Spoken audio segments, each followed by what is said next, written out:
kene campurannya jagung muda kacang tane irit ongkos late ringan masakan khas Tanggung Bulan juga gampang timpalannya ikan tembang bakar aja sayur asem daun melinjo jadi tentrem panjang jodoh.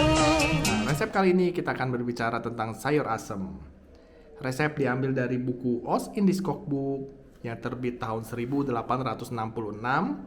di Semarang, diterbitkan oleh perusahaan HCT van Dorp. Nah, buku resep ini merupakan buku berbahasa Belanda ya. Nah, tetapi buku ini juga sebetulnya ada yang diterjemahkan ke dalam bahasa Indonesia di akhir tahun 1800-an. Contoh bukunya adalah buku masak-masakan rupa-rupa. Nah, contoh gambar ini adalah buku terbitan tahun 1898 dan buku ini sebetulnya sudah vierdedruk ataupun cetakan kelima ya. Mungkin cetakan pertamanya itu pasti lebih awal dari sebelum tahun itu. Nah, resep sayur asem yang mirip dengan sayur asem Betawi itu sebetulnya juga bisa kita lihat di buku resep catatan oleh keluarga Era Kartini. Tentunya resep ini pasti dituliskan menjelang akhir ataupun di awal tahun 1900-an ya. Akhir 1800-an dan dicatatkan di awal 1900-an. Dan di resep ini juga bahan bumbunya mirip seperti resep sayur asem Betawi. Tetapi hanya penggunaan sayurnya saja yang berbeda ya. Terutama di penggunaan terong dan kacang kedelainya itu hampir nggak pernah kita ketemu di sayur asem Betawi ya. Tapi perlu diketahui juga, sayur asem Betawi yang kita kenal seperti pepaya, jagung, lalu cabai, kacang tanah itu sebetulnya bukan tanaman asli Indonesia loh. Sayur-sayuran itu dibawa oleh orang-orang Portugis dari Amerika Selatan ke Asia Tenggara, mungkin melalui Malaka dulu awalnya. Jadi sebelum kedatangan orang-orang Portugis, nggak mungkin ya ada sayur asem pakai bahan-bahan itu. Nah, ini ada satu buku resep yang terbit tahun 1900-an awal. Di sini ada dua jenis sayur asem. Nah, sayur asem yang kedua ini seperti yang kita bikin ini, yaitu terdiri dari kacang panjang sama udang ya. Nah, kalau yang sayur asem pertama ini isinya hanya sayur-sayuran aja. Sayurannya juga nggak terlalu umum kita temuin di sayur asem Betawi ya. Contohnya dia pakai kol, lalu ada bawang bombay. Nah, ini nggak umum ya kita temuin ya.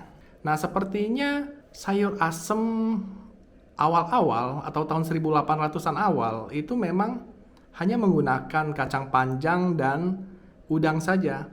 Lalu lambat laun sayur asem itu mulai bergeser ke hanya sayur-sayuran saja. Nah, kita lihat resep aslinya ya, yang terbit tahun 1866. Sayur masak asem.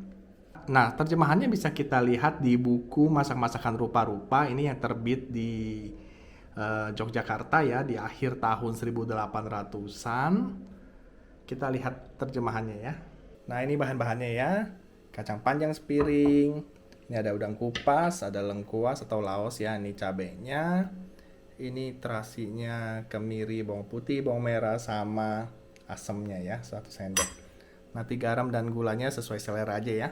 Nah, ini airnya udah mendidih, kita cemplungin kacang panjangnya ya. Bumbunya udah kita ulek ya. Udah dihalusin.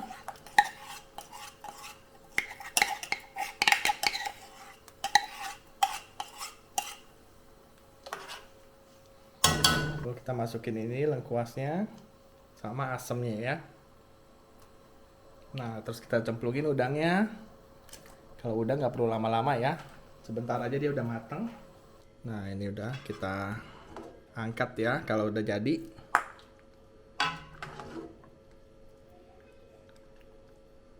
Nah, seperti yang terlihat ini kuahnya ini mirip dengan sayur asem Betawi yang kita kenal ya. Kuahnya merah begini, rasanya juga sangat-sangat mirip nih rasanya. bau terasinya kenceng, terus ulekan-ulekannya semua juga mentah. Kita coba ya.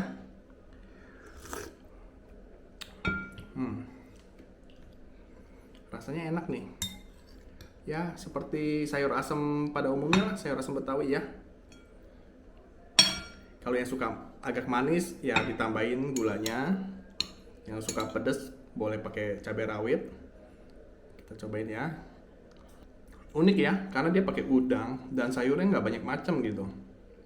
Hanya kacang panjang aja.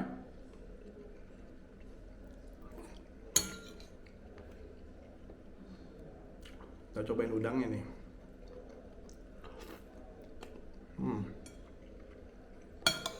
Enak.